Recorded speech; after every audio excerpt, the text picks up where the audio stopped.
This honestly hurts to say a lot.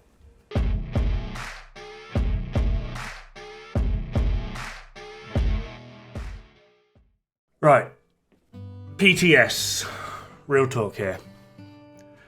Damaging. I'm not happy. I'm not impressed.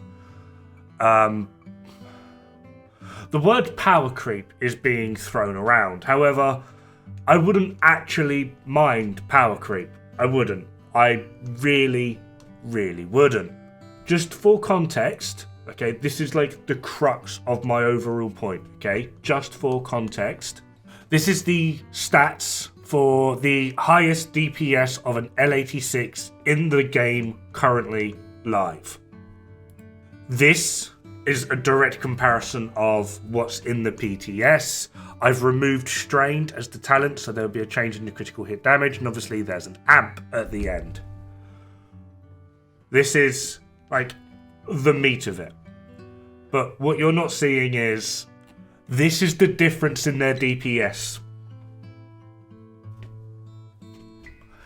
85%. This isn't power creep. This is power bloody obvious. This is ridiculous. This should not be a thing. We've gone from doing like 11 mil to 20 mil. We've nearly doubled our DPS. That's how powerful this is. This is actively horrible. So let's talk about the problem children up first, and people aren't going to like this, but the first one is Vindicator. Now, although Vindicator is actually very good, and at the moment it's not a problem because not a lot really pairs with it. As it stands within the PTS that we just played, it wasn't even working with focus, so yeah. It is also a rifle. Now, rifles are a very fun and engaging way to play, however, they're also, at the moment, shot for shot some of the most damaging in terms of individual accurate DPS. They're very powerful, especially the focus as well as the glass cannon builds, depending on how you want to build it. Adding in something like Fox's Prayer, which is also the meta. They don't really have a gear set, so we're going to have to go with high end. Vindicator, that plus 75% weapon damage is plus 75% amplified damage. It is an amp. This is very powerful, and all you need to do is hit the green section when you're aiming with it. It will give you like a highlighted green area. Now this highlighted green area is pretty large, and there's essentially 3 of them. It will either highlight the bottom third of the enemy, which is like legs and waist, the middle third, which is like waist to torso, and then torso to head. Yeah, you'd like, even if it's highlighting the head, you don't have to hit the head. You can hit the upper shoulders, you can hit like around the top end of the body. Like, it's quite easy to actively use. There's not really any problems with it. I don't see any problems with it releasing into the game as the game stands. But it won't be long before we get a gear set of where like rifles get plus 10 stacks for a headshot. Getting 1 stack equals same as strikers essentially, but you get a different amount of stacks depending on where you hit, which would pair probably very well with Vindicator, and then add in something like Perfect Focus, and yeah, you're away. And the amount of damage you're going to be doing is going to be ridiculous. Like, there is, in terms of overall performance on rifles, it's literally a 50% buff. Again, this isn't power creep, this is power obvious. Then there's this. This is also amplified. Behind you is an amp. Okay? That means that a weapon talent does more than Perfect Glass Cannon. Perfect Glass Cannon is weak compared to behind you. The base variant, which you can put on every weapon type, AR, LMG, SMG, bloody blah, is a 40% amp. 40. This is huge. Then the named variants, the M16A2, and before people go, oh, it's hard to use, change the magazine to stability, put it on the Striker's build. Yeah, we were doing like nearly 3 million a shot, and it was pinpoint accurate. It barely moved.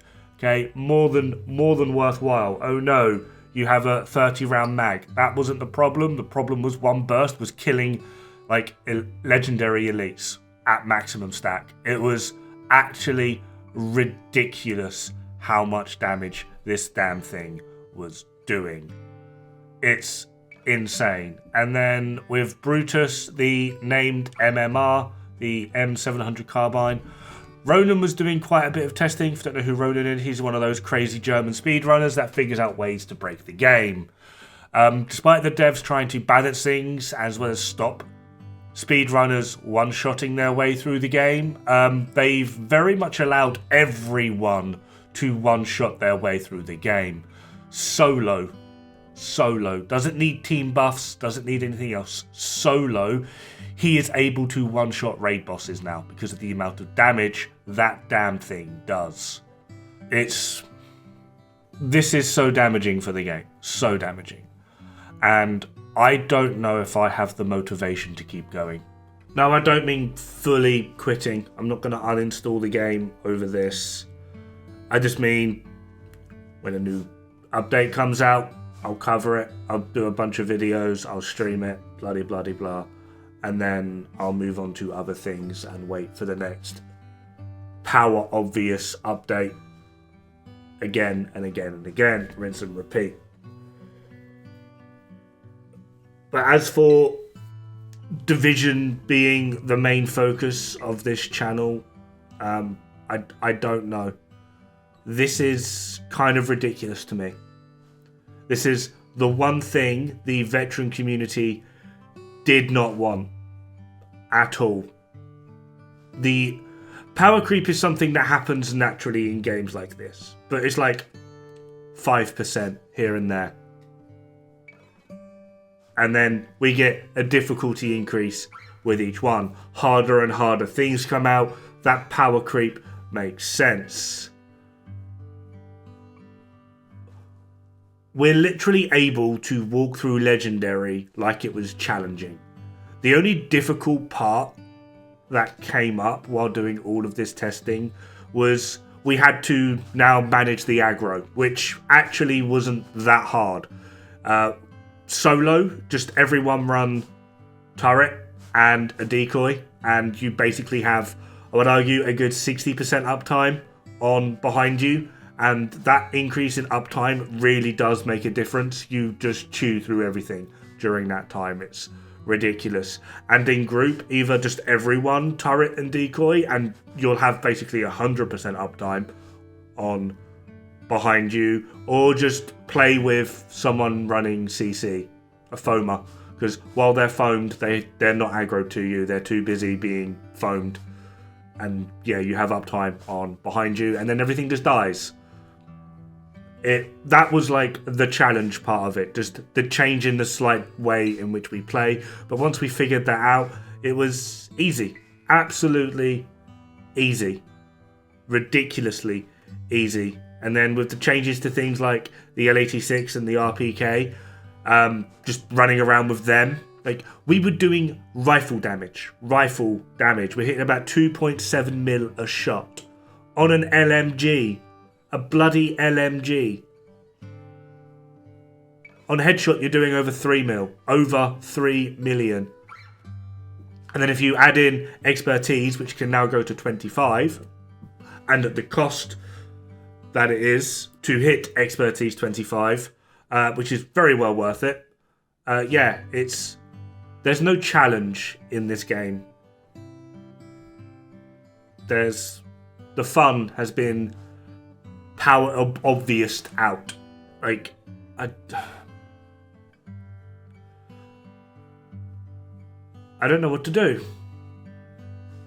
Obviously, all of the newer players, all of the more casual players are loving it. Absolutely loving it. They're hybrid. They can now run like full blue builds and have the damage of a full red.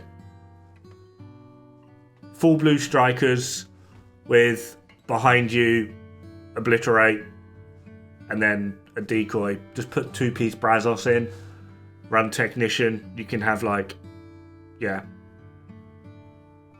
skill tier 2 decoy over skill tier 2 turret. Throw them around. You'll be all of the armor. Yeah, and then just like we're at 1.7 million health we were able to get to. 1.7 million health. And if you add something in like Hunter's Fury with Ninja Bite Backpack, 100% health on kill. You can literally just make yourself functionally immortal with a stupid amount of damage. What is this game? What is this? Have fun, good luck, don't die. It's bad for the health.